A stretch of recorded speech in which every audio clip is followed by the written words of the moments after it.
예, 할렐루야, 반갑습니다. 우리 옆에 있는 분들과 함께 같이 인사하도록 하겠습니다. 예, 반갑습니다. 은혜 많이 받으시기 바랍니다. 예, 오늘부터 이제 성령의 열매라고 하는 주제로 우리가 말씀을 좀 같이 보도록 하겠습니다. 그러니까 우리가 산상수훈이 보면 이제 마태복음 5장부터 7장에서 이제 산상수훈이 마지막 결론을 마쳤습니다. 예수님께서 산상수훈의 결론이 뭐냐면 맨 마지막에 믿음은 이제 열매로 갈 것이다 이렇게 말씀하시면서 그냥 뭡니까 거기서 주여 하는 자가 구원받는 것이 아니라 하나님 앞에 아버지의 뜻대로 행하는 자가 하나님 나라에 들어갈 수 있다 이렇게 말씀하시기도 하고, 또 두 비유를 들으셨죠.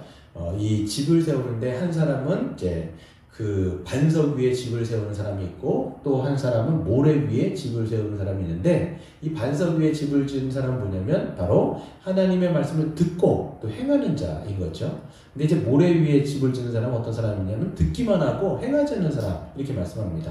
둘 다가 이제 그냥 평상시에는 동일하게 보이지만 이게 창수가 나고 또 이제 홍수가 나고 또 바람이 불 때 그때 이제 그 반석 위에 집을 지은 사람은 이제 이것이 변함이 없지만 이 모래 위에 집을 지은 사람은 그때 완전히 무너짐이 심할 것이다 이렇게 말씀하면서 이 산상수훈의 결론이 끝이 납니다. 그래서 예수님은 그래서 말씀하신 게 뭐냐면 하나님 나라의 백성은 하나님의 말씀을 듣고 믿음을 통하여서 또 삶으로 살아내는 자다 이렇게 말씀하면서 그 열매의 중요성을 굉장히 중요하게 말씀을 하셨습니다.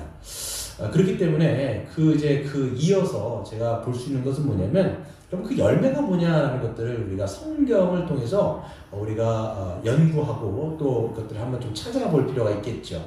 그래서 그 열매가 무엇인지를 이제 이야기한 것이 바로 갈라디아서 5장 후반부에 나와 있는 그 성령의 이제 9가지 열매, 우리가 잘 알고 있는 이 9가지 열매에 대해서 우리가 살펴보는 것입니다. 그래서 오늘은 전체를 개관하는 이제 내용을 좀 설교를 하고요. 그 다음에 다음 주부터는 그 9가지 열매를 하나하나 짚어가면서 우리가 성경 안에서 우리가 살펴보는 시간을 갖도록 하겠습니다. 그래서 제가 이제 이 책을 2가지를 샀는데 여러분도 혹시 그것들 구입하기를 원하시면 각자 구입하면 되겠습니다. 제가 올려드릴게요. 이제 카톡에다 올려드릴 테니까 2가지 책. 예. 근데 하나가 이제 둘 다 성령의 열매에 관한 책인데요. 그것을 사려고 이제 제가 집 주위에 있는 창조백화점에서 가고 샀는데 그 2가지 책 중에 하나가 없더라고요. 그래서 하나는 주문을 했는데 그 이제 서점에 있는 사장님이죠. 아주머니가 이제 권사님이시기도 한데 그분이 이제 말씀하시면서 자기는 이 교회에서 이걸 공과 공부 때 구역장들이 북시어링 하면서 이 책을 썼다 이렇게 얘기를 하시더라고요. 야, 그렇구나. 그래서 제가 그 권사님한테 여쭤봤어요. 이 책 내용 괜찮습니까? 그랬더니 굉장히 괜찮고 또 자기네들은 이제 함께 이제 북시어링을 하면서 자기 이야기들을 많이 하면서 그 하나님의 성품, 예수님의 성품에 대해서 잘 배울 수 있는 시간을 가졌다 이렇게 얘기했는데 그분이 연세가 한 60 후반이실 거예요. 60 중반 혹은 후반인데 야, 수준 있는 교회구나. 이거를 그 연세가 있으신 분들도 이렇게 책을 읽어가면서 서로 이렇게 나눌 수 있다는 게 굉장히 수준 있는 거거든요. 예. 그래서 보면서 그런 생각을 좀 했습니다. 그래서 우리도 그 책들을 여러분이 한번 개인적으로 읽으시는 분들은 한번 읽어보세요. 제 내용 자체가 뭐 어렵지 않더라고 보니까 그거를 제가 또 이렇게 설교로 좀 만들어 갖고 할 테니까 여러분들도 보시면서 좀 많이 참조를 하셨으면 좋겠습니다. 그래서 이제 열매를 볼 텐데요. 이 존 스토트 목사님은 이제 아침에 일어나면 상상했던 기도가 있다고 해요. 그 존 스토트 목사님의 기도가 이런 내용이었어요. 하늘에 계신 아버지, 오늘 제가 주님의 임재 안에서 살고 주님을 더욱더 기쁘시게 하기를 기도합니다. 주 예수님, 오늘 제가 저의 십자가를 지고 주님을 따르기를 기도합니다. 성령님, 오늘 성령님이 저를 충만하게 채워주시고 성령의 열매, 사랑과 희락과 화평과 오래 참음과 자비와 양성과 충성과 온유와 절제가 제 삶 속에서 익어갈 수 있도록 해주시기를 기도합니다. 이거를 스토트 목사님은 아침 일어날 때마다 매일매일 하셨던 기도가 이거라는 거예요. 그래서 주님의 십자가를 지고 오늘도 살아가게 해달라. 성령님, 오늘 내 삶 속에 임재하여 주셔서 이 9가지 성령 열매가 오늘 조금씩 더욱더 연결할 수 있도록 도와달라. 이렇게 기도하셨다라고 얘기합니다. 저도 뭐 스토트 목사님을 만나뵌 건 아니지만 뭐 책으로야 봤겠지만 그분을 직접 이제 인격적으로 교제를 했던 분들이 보면 야 정말 이분처럼 그리스도를 닮은 사람이 없구나라고 할 정도로 그리스도의 그 성격이 그런 인품이 아주 묻어나오는 분으로 묘사를 하고 있습니다. 그러니까 우리가 이 신앙의 목적이 뭐냐면 바로 그리스도를 닮은 것. 이거 우리가 이제 신앙의 목적 아닙니까? 그래서 신앙의 연수가 지나면 지나갈수록 우리의 인격과 성품이 그리스도를 닮아가야 되는데 그런 그 모습이 어디 있느냐라고 보면 이게 바로 갈라디아서 5장에 나와 있는 그 성령의 9가지 열매다라고 얘기할 수가 있는 거죠. 그러니까 이렇게 맺혀야 우리가 구원받는 게 아니라 성경은 뭐라고 얘기하냐면 그리스도를 믿는 자는 그리스도와 연합되어진 자고 그리스도와 연합된 자는 그리스도의 모든 것으로 우리가 충만하여져서 우리의 인격 가운데 그런 열매가 자연적으로 맺혀진다라고 하는 것이 성경의 증언이라는 것이죠. 그래서 이 설교를 통해서 여러분이 갈라디아서 이 말씀을 통해서 이제 쭉 매주마다 할 텐데 우리 자신을 점검할 수 있는 시간이 될 수 있으면 좋겠고요. 두 번째로는 우리가 어떤 것을 지향하여서 우리가 살아가야 되는지를 또 볼 수 있는 그런 좋은 시간들이 되기를 바랍니다. 그래서 오늘 이제 첫 시간인데요. 갈라디아서 이야기하는 것들은 다 문맥이 있단 말이죠. 그냥 성령의 열매를 딱 얘기하는 게 아니라 사도 바울이 갈라디아 이제 교회를 세우면서 말씀으로 세우면서 이 내용의 어떤 문맥들을 한번 좀 살펴보면서 왜 이런 이야기가 나왔는지를 좀 그 당시에 우리가 시간으로 좀 흘러가서 좀 이야기를 오늘 하도록 하겠습니다. 사도 바울은요, 이 사도행전 이제 13장 14장에 보면 파송을 받습니다. 사도 바울이 회심을 한 다음에 그 다음에 이제 전도 여행을 가죠. 사도 바울은 특별히 유대인들을 위한 사도가 아니라 이방인을 위한 사도였습니다. 그렇죠? 그래서 유대인들보다는 이제는 이방으로 넘어가서 전혀 이 유대 문화를 알지 못하는 이방 문화, 헬라 문화에 있는 그런 사람들에게 복음을 전하여서 하나님의 백성으로 만드는 구원의 역사를 일으키는 그런 이제 주된 인물로서 하나님께서 쓰임을 받죠. 보시면 이제 1차 전도 여행 때 이제 사도 바울이 파송을 받고 갑니다. 근데 그 지역 중에 하나가 이제 갈라디아라고 하는 지역에서 사도 바울은 복음을 이제 전합니다. 십자가의 복음을 전하는데 그 이방인들에게 전했던 복음의 내용이 뭐냐면 갈라디아에서 중요한 내용이 뭐냐면 오직 예수 그리스도를 믿음으로 당신들도 하나님의 백성이 될 수 있다는 거예요. 다른 게 아니라 그러니까 유대인들의 스타일을 당신들이 따라가서 하는 게 아니라 그러니까 유대인들의 삶의 스타일을 당신들이 모방해서 하나님의 백성이 되는 게 아니라 다시 말해서 뭐 할례라든지 날과 달과 절기 유대인들의 어떤 그런 이제 절기들 있잖아요. 그런 것을 당신들이 따라한다라고 하나님의 백성이 되는 게 아니라 오직 그리스도를 믿는 거다. 믿음으로 하나님 나라의 백성이 된다. 이 얘기를 이제 증거하는 것이죠. 그게 여러분 갈라디아서 3장 7절 9절인데요. 그게 사도 바울이 전했던 복음의 핵심 내용이에요. 제가 읽어드릴게요. 그런즉 믿음으로 말미암는 자들은 아브라함의 자손인 줄 알지어다. 여러분 아브라함의 자손이라는 게 하나님 나라의 백성을 얘기합니다. 또 하나님이 이방을 믿음으로 말미암아 의로 정하실 것을 성경이 미리 알고 먼저 아브라함에게 복음을 전하되 모든 이방인이 너로 말미암아 복을 받을 것이다 라고 말씀하신 겁니다. 그렇기 때문에 아브라함의 자손인 예수 그리스도 그 예수 그리스도를 오직 믿음으로 우리도 또한 아브라함의 자손 즉 하나님 나라의 백성이 된다라고 이제 사도 바울은 갈라디아 이방인들의 여기 그러니까 구약 성경을 전혀 모르는 사람들입니다. 그럼에도 불구하고 그는 그런 방식으로 복음을 전했죠. 그것을 믿고 사람들이 반응을 합니다. 그래서 예수를 믿는 자들이 생겼고 그런 사람들을 통해서 갈라디아 지역에 교회가 생긴 것이 바로 이제 갈라디아 교회인 것이죠. 근데 여기서 이제 참 좋았던 것 같아요. 근데 사도 바울이 떠나고 사도 바울이 이제 전도 여행을 가려면 1차 전도 여행도 막 돌아다니지 않습니까? 그런데 문제는 뭐냐면 사도 바울이 간 다음에 다른 사람들이 이제 들어와갖고 갈라디아 교회를 아주 어지럽힌 사람들이 있습니다. 그 사람이 누구냐면 유대주의자인 사람들이에요. 이 사람들도 예수를 믿는 사람이긴 해요.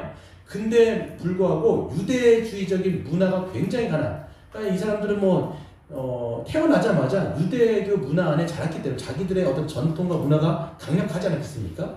그런 거에 있던 사람들이기 때문에 예수를 믿는 할지라도 이 사람들은 예수만 믿는 것이 다가 아니라 자기들처럼 유대인들의 삶의 라이프 스타일을 따라와야 된다 이런 얘기를 하는 거예요. 이 사람들이 이제 이방인들이잖아요. 이 사람들이 완전히 헬라 문화에 있는 이방인들인데 이 사람들에게 가가지고 얘기하는 게 뭐냐면 예수를 믿는 것만으로 충분하지 않고 당신들도 우리처럼 하나님의 백성이 되려면 할례를 받아야 된다 이렇게 얘기를 하는 거예요. 뿐만 아니라 우리들이 지키고 있는 그 절기 있지 않습니까? 뭐 유월절이라든지 오순절이라든지 그 유대인들의 3대 절기, 7대 절기 뭐 이런 것들을 다 지키는 것을 그들에게 강요하는 거예요. 그럼 어떻게 되는 거냐면 믿음 플러스 율법의 행위를 강조하기 시작한 거죠. 사도 바울이 이걸 딱 보면서 이게 이제 막 굉장히 어지럽혀지게 된 겁니다. 그래서 이 사람들이 이제 이런 이제 이야기를 듣고 아 그렇구나. 우리도 하나님의 백성이 되려면 예수님만 믿어서는 안 되고 이 사람들의 어떤 이것들을 따라가야 되는구나 라고 하면서 어떤 사람들이 막 할례를 이제 받으려고 하는 사람들도 있고 또 유대인들처럼 절기를 지키려고 하는 사람들도 있게 되는 것이죠. 그러면서 혼돈스러운 이런 상황 가운데 사도 바울이 갈라디아서를 써서 그들에게 문제를 해결하는 상황서신인 거예요. 상황서신인 거죠. 그래서 갈라디아서에 딱 보면요. 그런 거짓 주장을 받아들이는 자들에게 아주 강력하게 뭐라고 얘기하냐면 이거를 그거는 거짓 주장이다. 그거는 완전히 반복음이며 그것들을 받아들이는 자들은 저주 아래 있을 거다. 이렇게까지 이야기하면서 아주 강력하게 이야기합니다. 그래서 보면 이제 1장 6절 같은 데서 보면 그리스도의 은혜로 너희를 부르신 이를 이같이 속히 떠나 갈라디아 교인들이 막 굉장히 흔들렸던 것 같아요. 속히 떠나 다른 복음을 따르는 것을 내가 이상하게 여긴다. 너희가 그렇게 그리스도를 믿고 이렇게 좋아하면서 자기도 하나님의 백성이 된 것을 그렇게 기뻐하면서 했던 너희들이 어떻게 그렇게 다른 복음을 쉽게 따라가냐 이렇게 얘기하는 거예요. 7절 다른 복음은 없다. 이렇게 얘기합니다. 다른 복음은 없다. 다만 어떤 사람들이 너희를 교란하여 회방하는 거죠. 그리스도의 복음을 변하게 함이라. 그러나 우리나 혹은 하늘에서 온 천사라도 우리가 너희에게 전한 복음 외에 다른 복음을 전하면 저주를 받을 거다. 이렇게까지 강력하게 아주 심하게 이야기를 하는 내용이 갈라디아서에 있는 겁니다. 그래서 바울은 오직 믿음이다. 다른 거 아니다. 오직 믿음으로 구원받는 거다. 근데 이 사람들은 아니다. 믿음 플러스 이 율법의 행위를 붙여야 온전해진다라고 얘기하는 것이죠. 여러분 우리가 복음의 기초에서 말씀드린 것처럼 오직 믿음으로 우리가 구원받는다라고 얘기할 때는 그리스도께서 우리를 위해서 행하신 일, 그러니까 그리스도께서 우리에게 주신 은혜가 완전하다라는 것을 선언하는 거예요. 그러니까 우리가 할 것은 아무것도 없이 그리스도가 모든 것을 성취하셨기 때문에 믿는다라는 건 그리스도를 온전하게 받아들인 거예요. 근데 이 사람들이 주장하는 것을 만약에 가게 되면요. 믿음 플러스 율법의 행위를 이야기하는 순간 뭐가 되는 거냐면 이게 심각한 문제를 이야기하는 건데 그리스도께서 이루신 것이 완전하지 않은 거예요. 완전하지 않기 때문에 내가 뭔가를 플러스 나의 행위를 붙여가지고 이것을 100%로 만들어서 하나님 앞에 서게 된다는 것이죠. 이거는 갈라디아서 얘기한 게 뭐냐면 너희가 믿음으로 시작하였다가 육체로 망친다. 이렇게 얘기하는 거죠. 여러분 이게 그래서 중세시대라든지 카톨릭 시대에 문제가 되는 거예요. 오직 믿음과 카톨릭에서 얘기하는 게 뭐예요? 믿음 플러스 그리고 우리의 행위까지도 덧붙여져야 완전하다. 이런 얘기를 하는 순간 이거는 완전히 반복음. 이거는 그리고 예수 그리스도의 십자가의 복음을 아주 부인하는 그런 아주 비복음적인 내용이 될 수밖에 없는 것이죠. 그래서 보시면 근데 이 지점에서 사람들이 오해하는 부분이 생깁니다. 사람들이 이제 사도 바울이 이야기한 것처럼 오직 믿음을 강조하잖아요. 그리고 율법의 행위를 강조하지 않기 때문에 왜냐하면 예수님이 다 행하셨기 때문에 사람들이 어떤 말들을 이제 하기 시작하냐면 당신들이 그러니까 사도 바울에게 얘기하는 거죠. 당신이 오직 믿음이라고만 얘기하면 사람들은 율법의 행위를 이제 더 이상 하지 않기 때문에 방종할 거다라는 생각을 하게 되는 거예요. 그러니까 사도 바울이 비난받았던 내용 중에 계속 이 부분이 비난을 많이 받습니다. 로마서에서도 그런 얘기를 하고 갈라디아서에서도 그런 얘기를 하는데 오직 믿음만 강조해봐. 그러면 사람들은 아 그래? 율법에서 우리는 해방됐기 때문에 이제 더 이상 거기서 자유하기 때문에 그러면 사람들은 방종, 내 맘대로 살아도 되고 내 마음대로 살아도 되고 그렇게 가지 않겠느냐라고 하는 것들이 이 유대주의자들이 갖고 있었던 그런 의구심이었다라는 것이지요. 그렇기 때문에 실제적으로 그 사람들은 이방인들이었지 않습니까? 그러니까 이 율법에서부터 자유하게 되면 그 사람들은 오직 믿음만 강조하면 자신들의 그런 이교도의 문화에 다시 빠져들게 될 것이고 그렇게 방종할 거라고 생각을 했다라는데, 이때 바울은요 결코 그렇지 않다라는 것들을 이야기합니다. 여기서 이제 율법에 대한 잘못된 두 가지 반응이 나오는데, 바로 한 가지가 율법주의예요. 그리고 다른 한 가지는 방종입니다. 그래서 율법에 대한 것들을 잘 정리하지 않으면 우리가 두 가지의 극단으로 갈 수 있어요. 첫 번째는 아까도 말씀드린 것처럼 율법주의, 그리고 하나는 방종. 그래서 하나님 나라의 백성이 되려면 율법주의는 뭐냐면, 여러분 아시죠? 율법주의가 뭐예요? 내가 하나님 앞에서 어떤 행동들을 하는 거예요. 이것도 하고 저것도 하고 해가지고 그 당시에 보면 이제 할례도 지키고 그 다음에 날과 달과 절기 같은 유대인들의 라이프 스타일을 따라가는 것이죠. 그것을 통해서 하나님 앞에 자신의 거룩을 인정받아서 하나님 앞에 서려고 하는 모든 시도가 뭐냐면 바로 율법주의인 거예요. 사도 바울은 이걸 뭐라고 얘기하냐면, 너희가 만약에 그렇게 율법주의로 돌아가게 되면 예수님이 너희에게 자유케 하신 그 율법의 명예를 또 매게 되는 거야. 이렇게 얘기하면서 반대하는 것이죠. 근데 또 다른 하나의 극분은 뭐냐면, 율법주의에서 벗어났다고 얘기하니까, 그래? 우리는 그럼 율법에 대해서 뭐 어떤 멍에도 이제 매지 않기 때문에 그러면 막 살아도 되겠네? 이게 바로 방종으로 가는 것이죠. 네. 이게 이 교회의 역사 안에서는 계속 예전부터 지금까지 계속 있어 왔었어요. 이게 어떤 옷을 다르게 입었을 뿐이지 동일한 모습, 그러니까 보면 이제 율법주의라든지 방종으로 계속 이게 뭡니까? 펜들럼이 왔다 갔다 하는 거예요. 계속 반대급부로 가는 거죠. 인간이 참 이제 뭐예요? 균형을 잡는 게 좀 쉽지가 않은데, 이게 여러분 안에도 있을 거예요. 지금 여러분 한국교회 안에도 여전히 율법주의가 있고 방종이 있거든요. 그래서 여러분 지금의 율법주의는 뭐냐면 뭐 이런 거죠. 뭐 우리가 지금 할례 받지 않잖아요. 그리고 유대인들과 같이 그런 절기들을 지키지 않는단 말이에요. 그럼에도 불구하고 이런 거 있잖아요.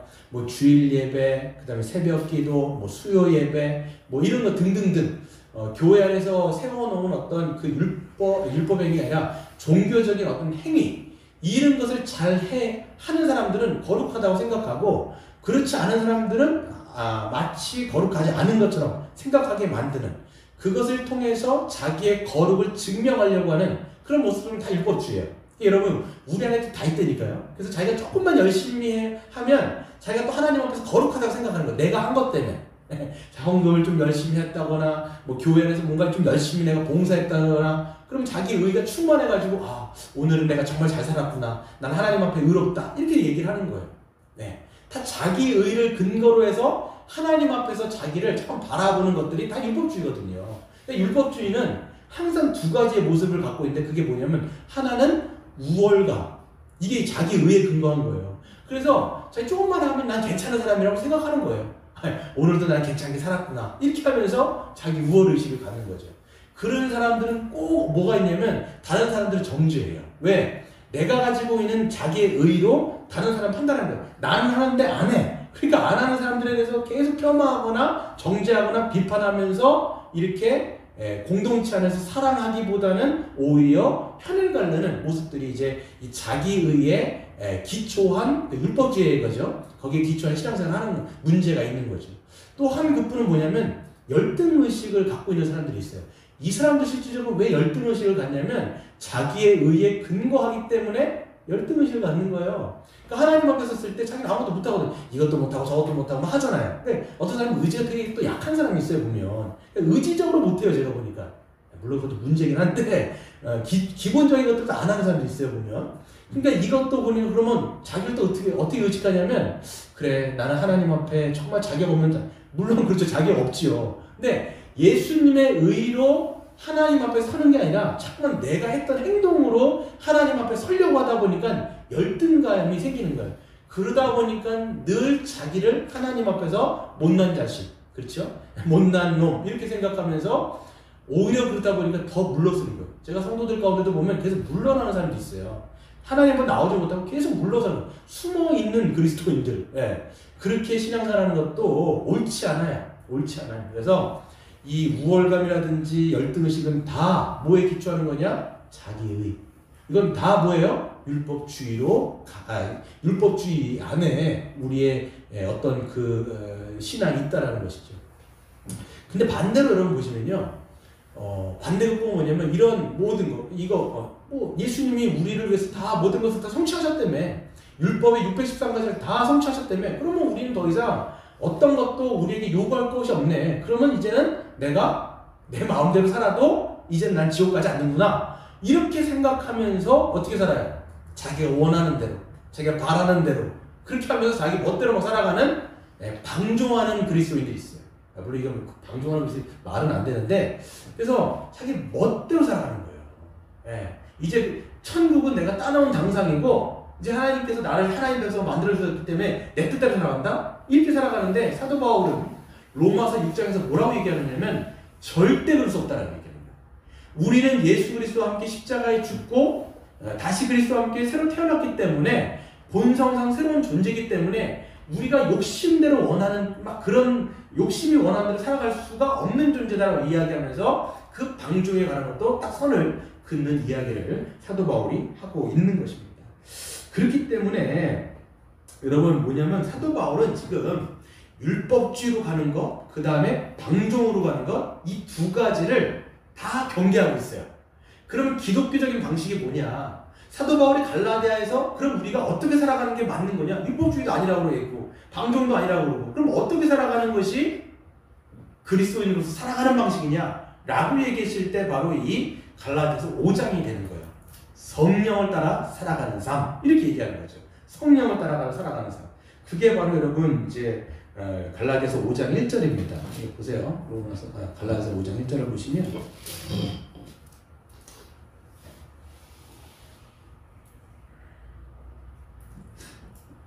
그리스도께서 우리를 자유롭게 하려고 자유를 셨으니 그러므로 굳건하게 서서 다시는 종의 멍에를 매지 말아라. 이렇게 얘기하는 거예요. 보세요. 예수님께서 우리를 자유롭게 하시려고 우리에게 자유를 주신 거예요. 그러니까 우리를 율법에서 해방시키시고 그분께서 우리가 져야 되는 이 십자가를 지심으로써, 그러니까 율법이 요구하기 때문에 우리가 정죄받는 거잖아요. 근데 그 정죄를 예수님이 다 받으셔서 십자가에 완전히 죽어 버리셨기 때문에 더 이상 이제 율법이 우리에게 이래라 저래라가 안 되는 거예요. 그러니까 우리는 율법의 멍에서 벗어나서 이제는 그리스도 안에 우리는 거하기 때문에 완전한 자유를 이제는 주셨다. 그렇기 때문에 너희가 다시는 율법의 멍에를 맬 필요가 없다라고 얘기하는 거예요. 그러면 사도 바울이 뭐라고 얘기하겠어요?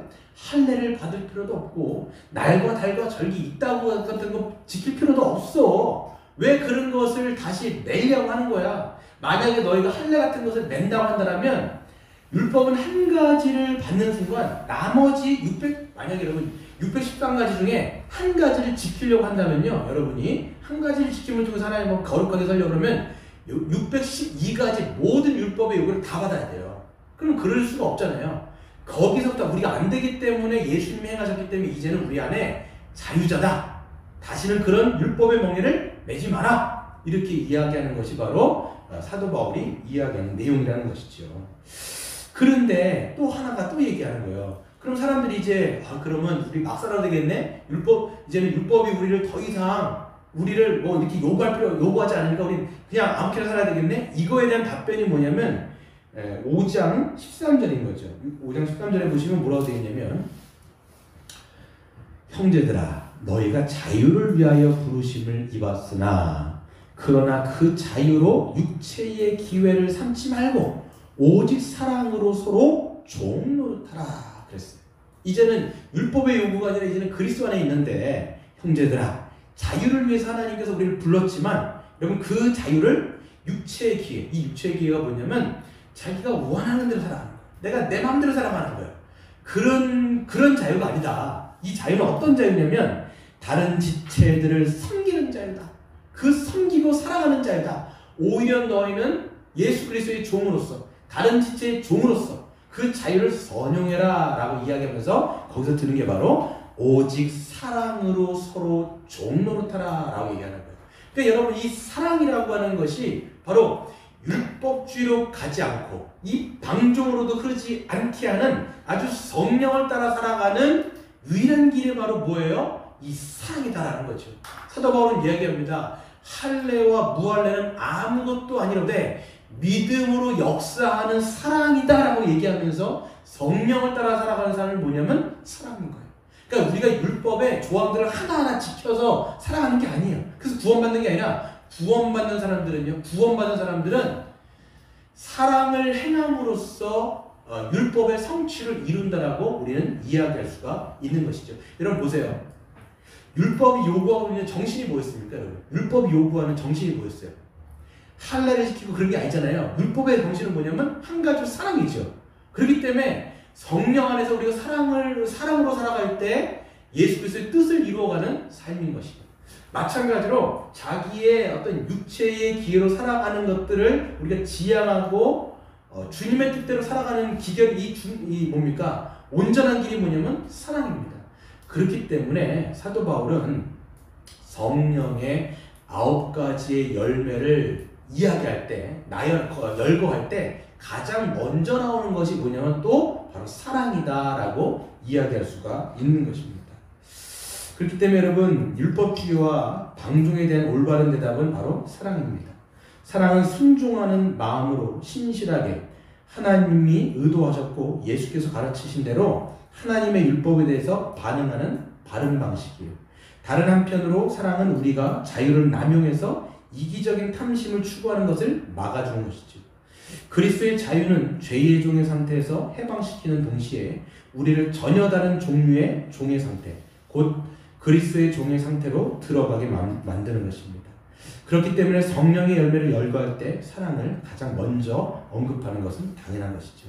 그래서 여러분, 우리가 무엇에 지배를 받는 자라고 얘기할 때 여러분이 정말 성령의 지배를 받고 성령께서 여러분 안에 역사하실 때 우리 안에 이루어지는 것이 바로 무엇이냐라고 얘기하면 바로 성령의 9가지 열매들이 맺혀지게 되는 겁니다. 여러분 보시면, 그래서 5장 16절도 보시면 5장 16절 보세요. 내가 이르노니 너희는 성령을 따라 행하라. 그리하면 육체의 욕심을 이루지 아니하리라. 그렇죠? 25절에도 보시면 만일 우리가 성령으로 살면 또한 성령으로 행할지니 그랬어요. 그러니까 여러분, 우리가 이제 율법으로서 자유를 안 받고 그리스도 안에 있는 자들은 우리가 성령을 따라 살아가는 것이 마땅하고 성령을 따라 살아갈 때 하나님 사랑과 이웃 사랑을 우리가 실천하며 살아갈 때 우리 안에 이 죄된 본성을 거스르게 되는 것입니다. 그래서 여러분 보시면 사도 바울은 이제 그 육체의 정욕이 무엇인지를 설명하는 게 바로 이제 17절부터인데요. 제가 한번 읽어드릴게요. 육체의 소욕은 성령을 거스르고 성령은 육체를 거스르나니 이 둘이 서로 대적함으로써 너희가 원하는 것을 하지 못하게 함이니라. 너희가 만일 성령의 인도하신 바가 되면 율법 아래에 있지 아니하리라. 율법의 일은 분명하다. 육체의 일은 분명하다. 여러분, 이제 이 죄의 본성으로 따라가는 삶은 분명한데 그게 뭐냐면 음행과 더러운 것과 호색과 우상숭배, 주술, 원수 맺는 것, 분쟁, 시기, 분냄, 당짓는 것, 분열하고 이단을 섬기는 것, 투기와 술 취함과 방탕함, 또 그와 같은 것들이라. 이게 굉장히 많아요. 많은데 등등등이 있는데 여러분, 성령의 사람들은 이런 것들이 무엇인지 분명한 거예요. 여러분 안에, 여러분 우리 안에 성령이 있다 그러면 이런 어둠 가운데 일들은 우리가 감각적으로 사실 알게 돼 있어요. 이건 성령의 일이 아니라 육체의 일이구나. 이걸 만약에 판단할 수 없거나 이것들을 우리가 인지하지 못한다면 이거는 성령이 없다라는 증거가 되는 것이죠. 그래서 보시면 여기 안에 여러 가지가 있어요. 앞에는 이제 성적인 범죄들 있죠. 그러니까 지금 이걸 범죄라고 얘기도 하지 않잖아요. 어떤 개인적인 문제를 치부하고 도덕적인 문제가 아니에요. 근데 여러분, 성경에는요 이런 개인적인 법에서 얘기하지 않는 거지만 이것을 봤을 때는 이거는 음행, 음란 이런 문제로 모든 것을 다루는 문제가 있습니다. 뿐만 아니라 술 취하고 방탕하고 자기 멋대로 살아가는 삶, 탐욕, 욕심 이런 부리는 그런 삶과 또한 뭐가 있습니까? 다른 지체들과 함께 다른 사람과 함께 화평하는 삶이 아니라 분열하고 찢고 당을 짓고 이렇게 해가지고 어떻게 합니까? 이제 그 갈등을 일으키는 삶, 이게 모두가 다 이거는 육체의 일, 죄의 본성 가운데 거하고 있다라고 이야기하고 있는 것입니다. 그래서 반대급부로 이야기하는 것이 뭐냐? 우리가 오늘 이제부터 다음 주부터 공부하게 될 바로 성령의 열매는 이와 같으니 라고 22절에 말씀하고 있는 거예요. 그래서 여러분 22절을 보시면 오직 성령의 열매는 사랑과 희락과 화평과 오래 참음과 자비와 양선과 충성과 온유와 절제니 이와 같은 것을 금지할 법이 없느니라. 아멘. 그렇기 때문에 여러분 보시면 그리스도 안에 있는 성도들은요 이런 열매를 맺게 된다라고 말씀하고 있는 겁니다. 율법주의, 그러니까 사도 바울은 지금 이거를 이렇게 규칙적으로 지켜야 된다라고 얘기하는 게 아니에요. 이런 율법주의도 아니고 방종도 아니고 이게 뭐냐면 우리가 성령 안에 있다라 그러면 성령을 따라 우리가 행할 때에 자연스럽게 우리의 삶 속에서 맺혀지게 되어지는 성품과 인격이라고 하는 거예요. 네. 여러분, 그래서 예수님께서 말씀하신 게 뭐냐면 너희가 내 안에 거하면 나는 포도나무요 너희는 가지니 너희가 내 안에 거하면 이런 열매들이 자연스럽게 맺혀지게 된다라는 것이죠. 그리스도 안에 있는 모든 자연분들이 우리 안에 오게 되어지면서 우리의 신앙의 인격과 성품이 바뀌어지고 달라지게 된다라고 성경은 말씀하고 있는 것입니다. 여러분 그렇기 때문에 여러분 우리가 이제 신앙생활 할 때 목적과 목표가 있습니다. 목적과 목표는 뭐냐면 그리스도를 닮아가는 거예요. 그렇죠? 그래서 신앙이 성숙하다라고 얘기했을 때 여러분의 신앙의 인격이 점점 바뀌어지고 변화되어지는 것이 우리가 정말 하나님 앞에 원해야 되는 거예요. 스튜어트 목사님이 아침에 일어나서 매일매일 기도하셨던 것처럼 우리도 그렇게 좀 기도했으면 좋겠어요. 일어나자마자 우리가 좀 하나님 앞에 기도할 때 하나님 오늘도 우리가 주님의 십자가를 우리가 메고 가기를 원합니다. 또 성령님 우리 안에 하나님께서 착한 일을 시작하셔서 이런 열매들이 하나하나씩 연그러져서 좀 우리의 성품이 좀 변화되어질 수 있도록. 그러니까 여러분 신앙의 연수가 중요한 게 아니에요. 신앙 연수가 많아지면 많아질수록 뭐가 중요한 거냐면 연수만 늘어나면 이건 의미가 없잖아요. 우리의 성품이 달라지고 바뀌어져서 누군가가 딱 봤을 때 우리를 통해서 그리스도의 향기를 느낄 수 있는 그런 사람들이 되는 것이 우리의 신앙의 목적이 아니겠습니까? 여러분 지금 시대는요 점점 바뀌어지면서 도덕적인 어떤 성품에 대해서 관심이 없는 시대예요. 지금은요 어떤 인격과 성품 뭐 이런 거는 별로인 것이고 지금은 다 뭐에 관심이 있냐면 어떤 사람의 어떤 매력적인 것들, 매력적인 어떤 뭐라고 얘기하죠? 그런 매력적인 어떤 개성들을 관심을 갖고 있는. 그러니까 예전에는 인격과 성품에 대해서 관심을 많이 가졌다면 이제는 더 이상 그런 것들에 관심을 안 갖습니다.